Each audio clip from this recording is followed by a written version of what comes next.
have any hope of finding alien life, we have to know what to look for.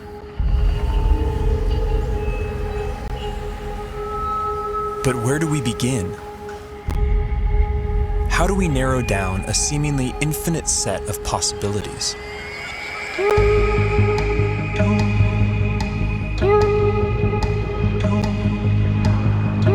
There's one thing we know for sure. Nature will have to play by her own rules. No matter how strange alien life might be, it's going to be limited by the same physical and chemical laws that we are.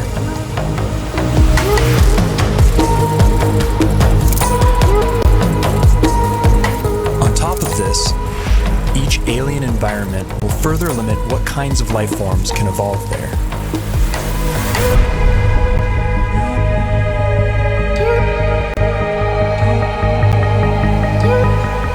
Despite these natural boundaries, the possibilities are staggering to imagine. Trillions of planets, each a unique cauldron of chemicals undergoing their own complex evolution.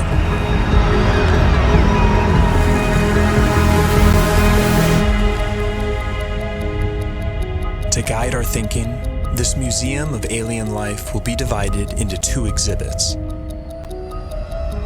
Life as we know it, home to beings with biochemistries like ours, and life as we don't know it, home to beings that challenge our concept of life itself.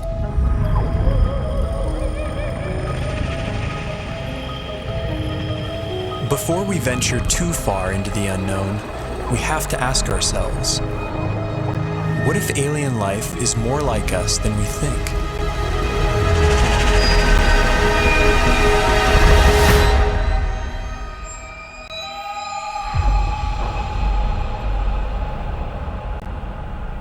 If there's one feature that unites us with the other specimens in this museum, it's carbon. Carbon is ubiquitous. It's one of the most common elements in the universe, and it's very good at forming large, stable molecules. Carbon has the rare ability to form four-way bonds with other elements and to bind to itself in long, stable chains, enabling the formation of huge, complex molecules.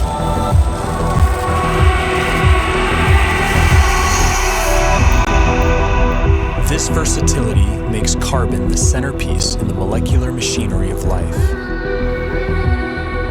And the same carbon compounds that we use have been found far from Earth, clinging to meteorites and floating in far-off clouds of cosmic dust. The building blocks of life, drifting like snow through the universe.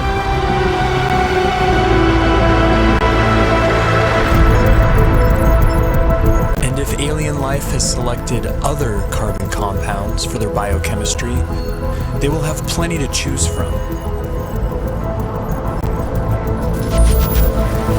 Scientists recently identified over 1 million possible alternatives to DNA, all carbon-based.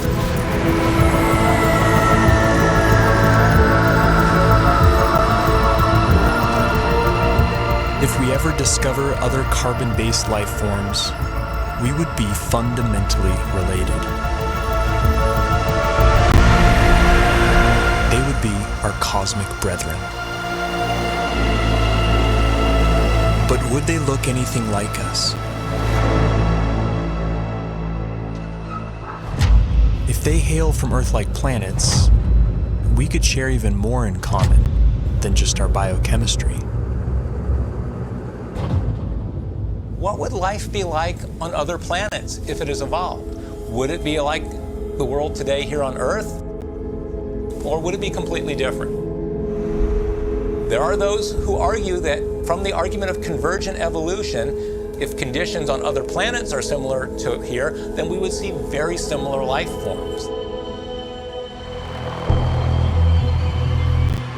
Animal and plant-like organisms that look very familiar.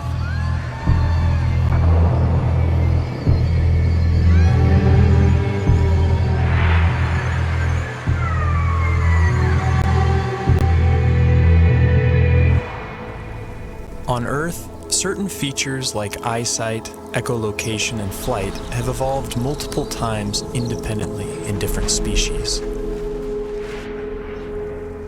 This process of convergent evolution could extend to alien planets like Earth, where creatures face similar environmental pressures. It's no guarantee, but there could be certain universalities of life. The greatest hits of evolution on repeat across the universe.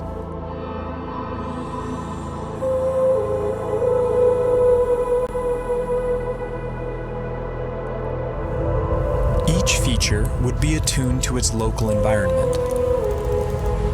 Dimly lit planets would produce huge eyes to suck in extra light, like nocturnal mammals. Some people have gone so far as to say that human-type organisms, humanoids, will occur on other planets.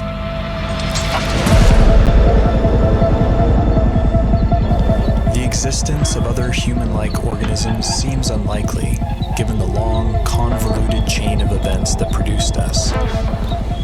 But we can't rule it out. If just one in every 100 trillion Earth-like planets produced a human-like form, there could still be thousands of creatures like us out there.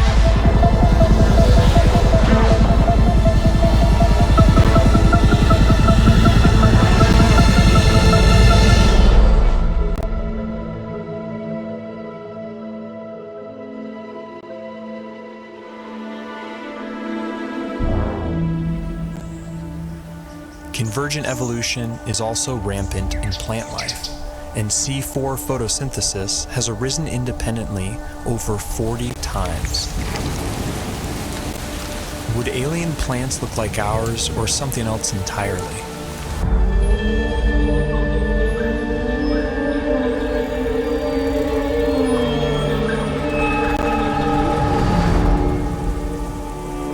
On Earth, plants appear green because they absorb the other wavelengths in the sun's light spectrum.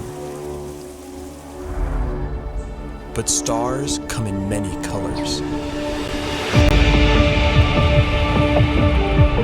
And alien plants would evolve different pigments to adapt to their sun's unique spectrum.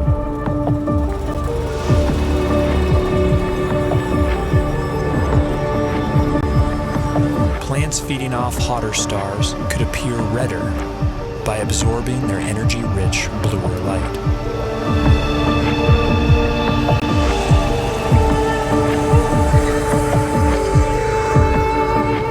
Around dim red dwarf stars, vegetation could appear black, adapted to absorb all visible wavelengths of light.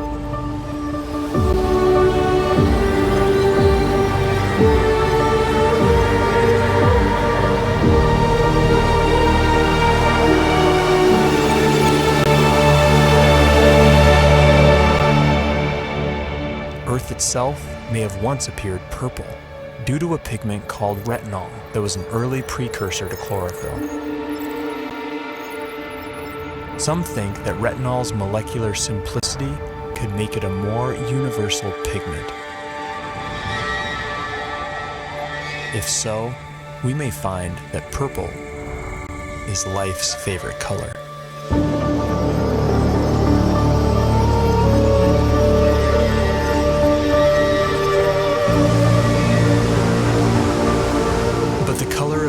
Vegetation is more than just a curiosity. It's chemical information that could be seen from light years away.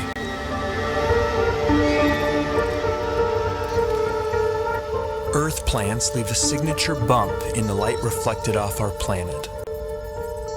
Finding a similar signal from another world could point the way to alien vegetation.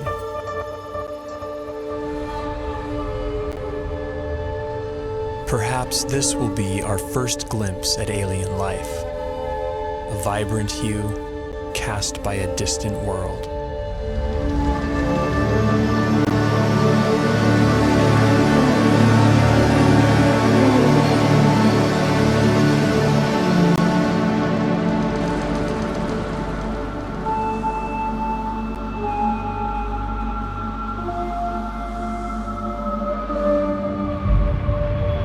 What happens when you change the day length of a planet? What happens when you change the tilt of a planet? What happens when you change the shape of the orbit? What happens when you change the gravity of a planet? Planets with long elliptical orbits would see drastic seasons. There could be worlds that appear dead for thousands of years, then suddenly spring to life.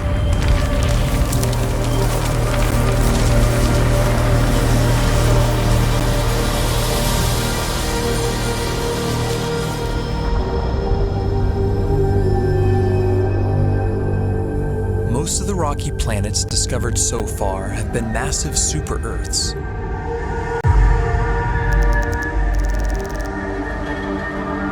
How would life evolve on these worlds? In the seas, gravity may not matter much at all.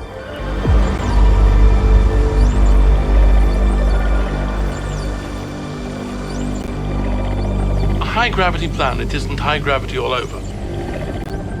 If you're in the sea, and that's where all life starts, there's very nearly no gravity because you're much the same density as the stuff around you.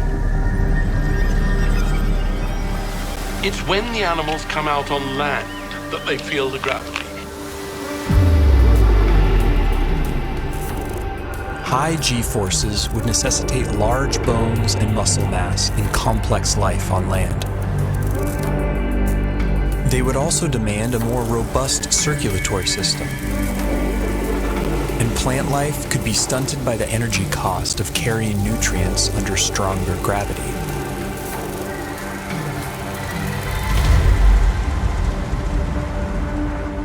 Low-gravity planets would more easily lose their atmospheres to space and lack a magnetic field to protect from cosmic rays.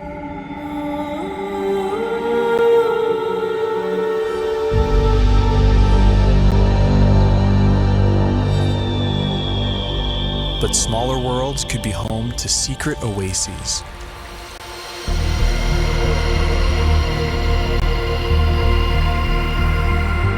Huge cave systems that provide hideouts for life.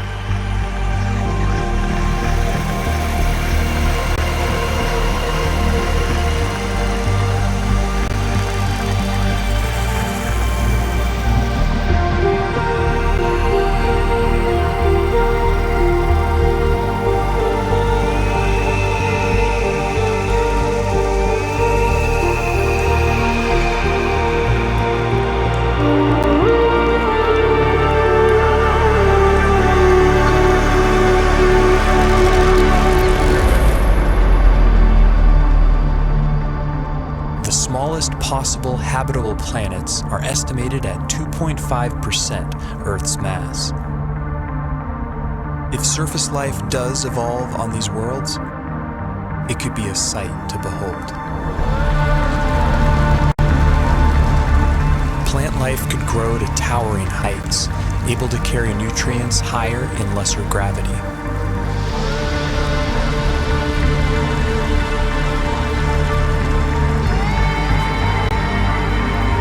Without the need for bulky skeletons and muscle mass, animals could have body types that boggle the mind.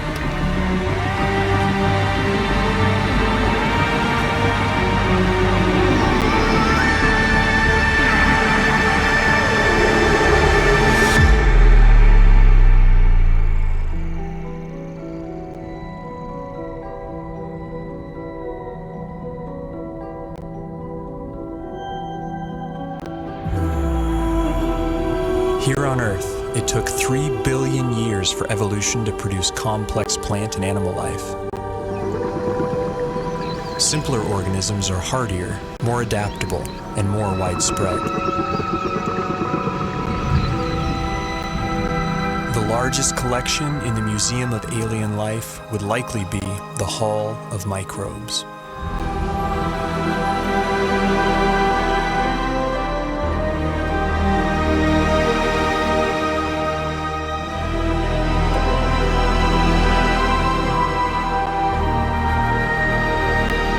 Yet finding even the tiniest alien microbe would be a profound discovery.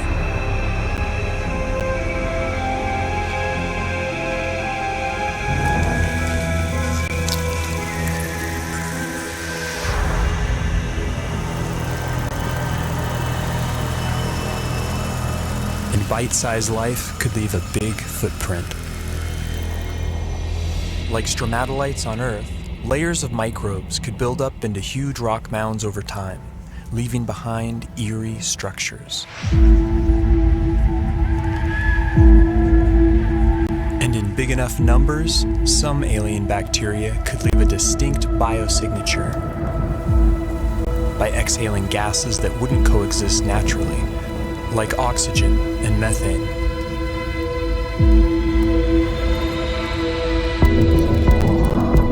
There's ways to make oxygen without life, there's ways to make methane without life, but to have them in the atmosphere together is almost impossible unless you've got biology making those gases at the surface. And it would have an imprint on the planet's spectrum of colors.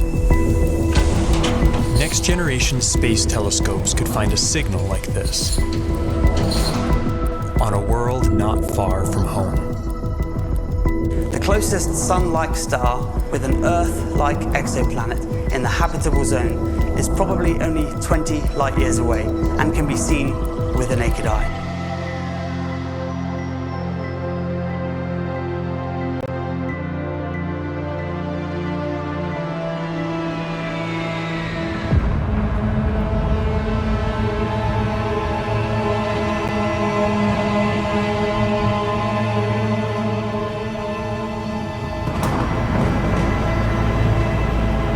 Most brown dwarfs are too hot to support life as we know it, but some are just cold enough.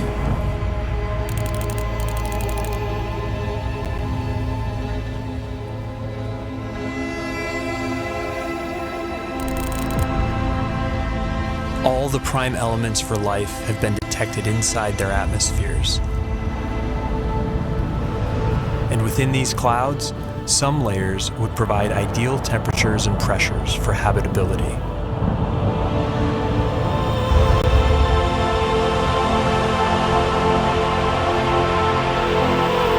There could be photosynthetic plankton in these skies, kept aloft by churning upwinds.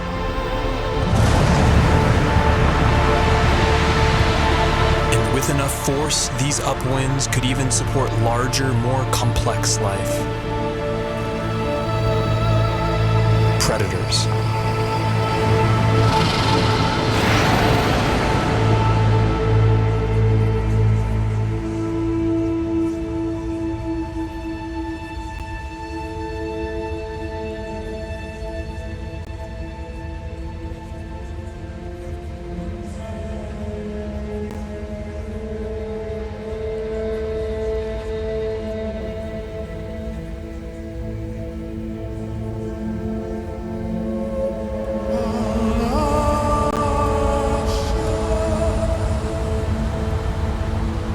This raises a crucial question. What if we've been looking in all the wrong places? What if nature has other ideas?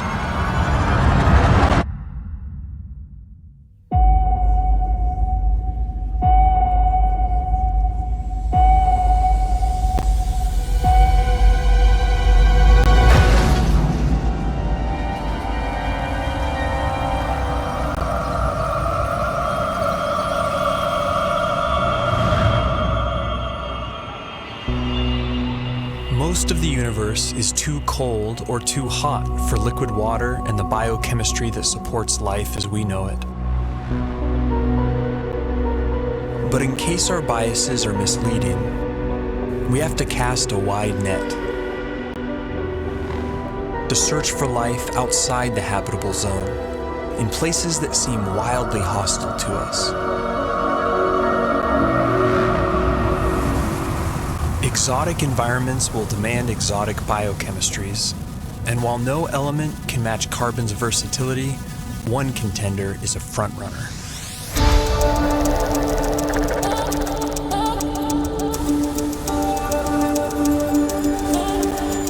At first glance, silicon seems similar to carbon. It forms the same four-way bonds and is also abundant in the universe. But a closer look reveals that these two elements are false twins. Silicon bonds are weaker and less prone to forming large, complex molecules. Despite this, they can withstand a wider range of temperatures, opening up intriguing possibilities. Life based on the silicon atom instead of carbon would be more resistant to the extreme cold, providing a whole new range of weird forms. But silicon has a problem. In the presence of oxygen, it binds into solid rock. To avoid turning to stone, silicon beings might be confined to oxygen-free environments, like Saturn's frigid moon, Titan. Its vast lakes of liquid methane and ethane could be an ideal medium for silicon-based life or other radical biochemistries.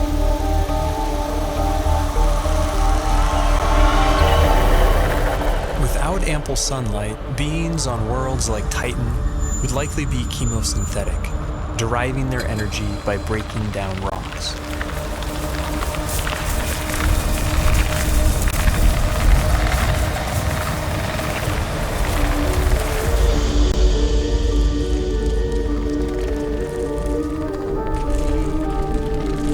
Such life forms could have ultra-slow metabolisms and life cycles measured in millions of years.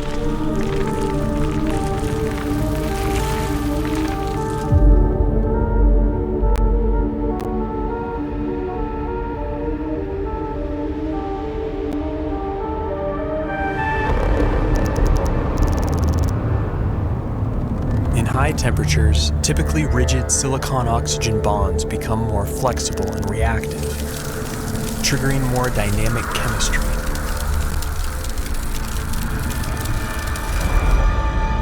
This has led to a truly bizarre proposal: silicon-based life forms that live inside molten silicate rock.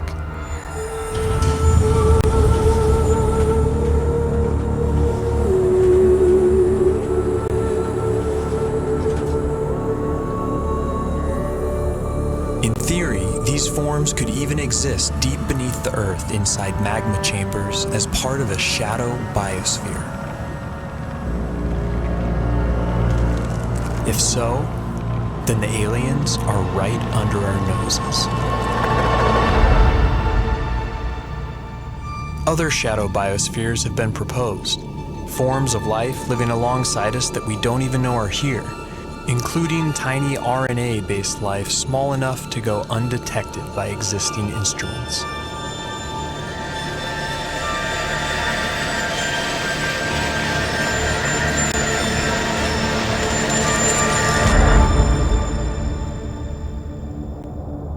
Clouds of dust in empty space might seem like the last place you'd expect to find anything living. But when cosmic dust makes contact with plasma, a type of ionized gas, something strange happens. In simulated conditions, dust particles have been seen spontaneously self-organizing into helical structures that resemble DNA.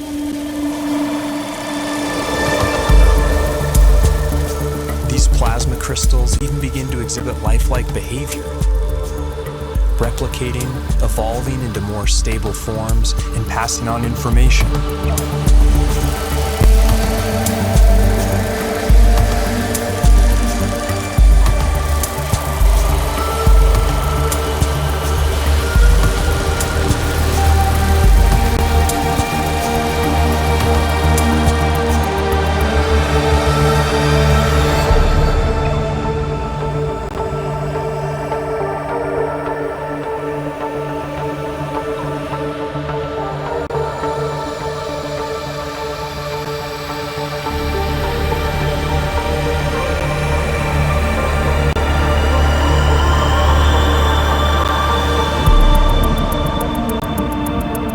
Plasma is the most common state of matter in the universe.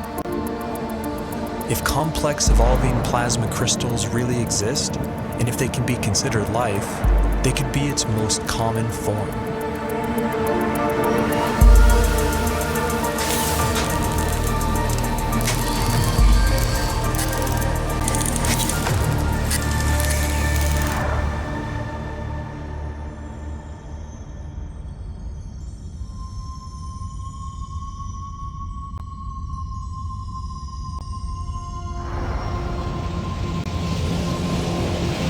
massive suns explode, some collapse into ultra-dense cores called neutron stars. Hulking masses of atomic nuclei crammed together like sardines. Conditions on the surface are mind-boggling. Gravity is 100 billion times stronger than Earth's. But beneath their iron nuclei crust lies something strange. A hot, dense sea of neutrons and subatomic particles.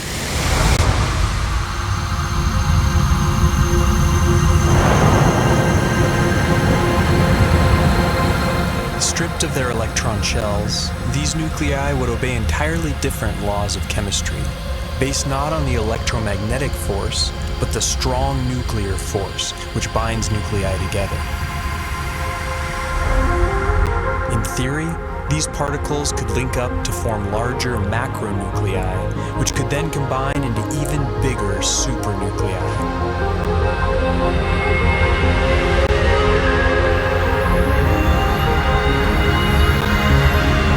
If so, then this bewildering environment would mimic the basic conditions for life: heavy nucleon molecules floating in a complex particle ocean.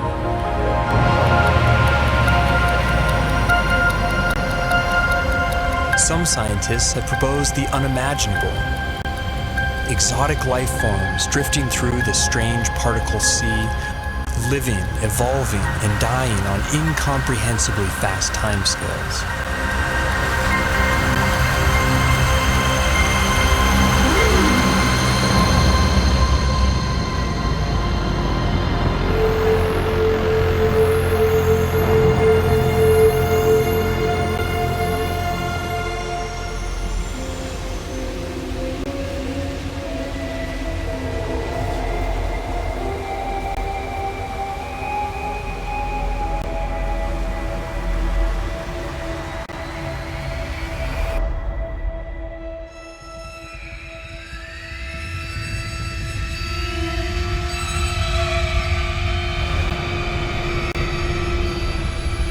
Life is not something that has to evolve naturally.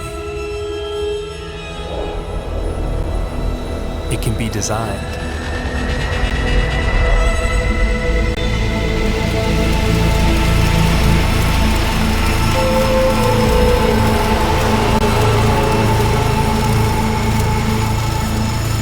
And once intelligence is introduced into the evolutionary process, a Pandora's box is opened.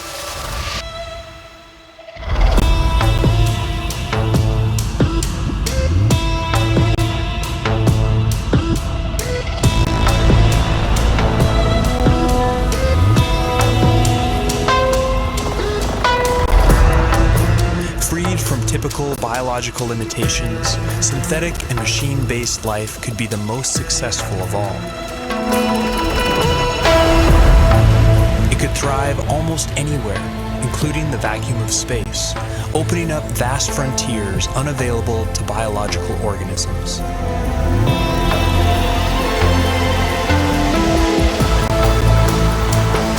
And compared to the glacial pace of natural selection, technological evolution allows exponentially faster growth, adaptability, and resilience.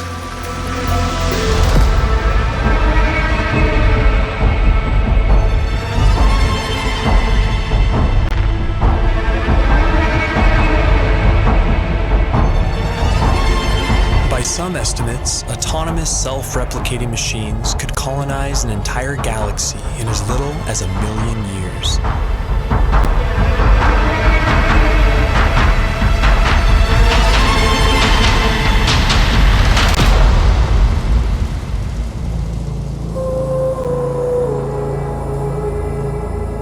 Can't predict how hyper-intelligent life would organize itself. But in theory, there could be convergent evolution at play.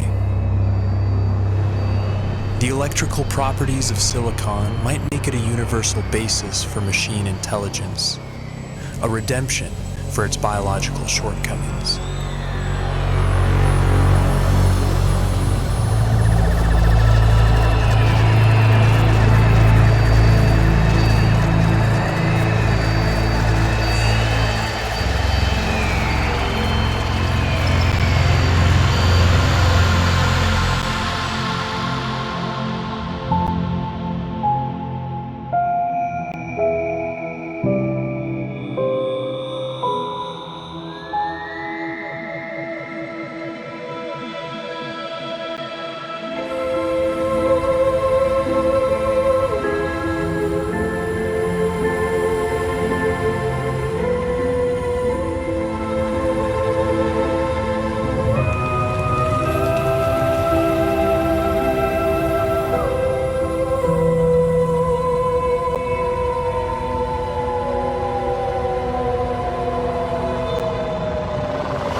universe ages, perhaps machine intelligence will come to dominate, and naturally occurring biological life will be viewed as a quaint starting point.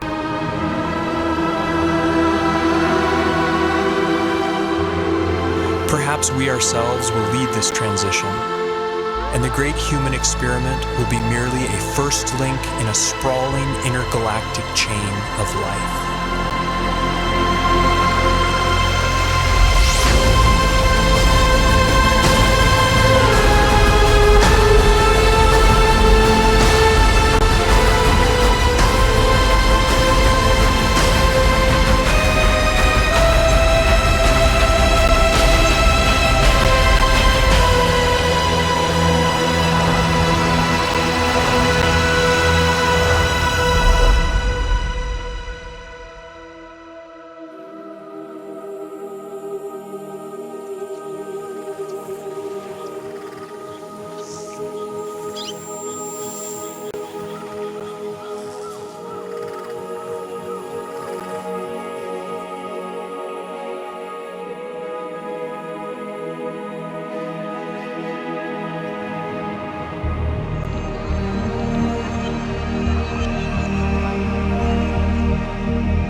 Has said that one does not meet oneself until one catches the reflection from an eye other than human. One day that eye may be that of an intelligent alien.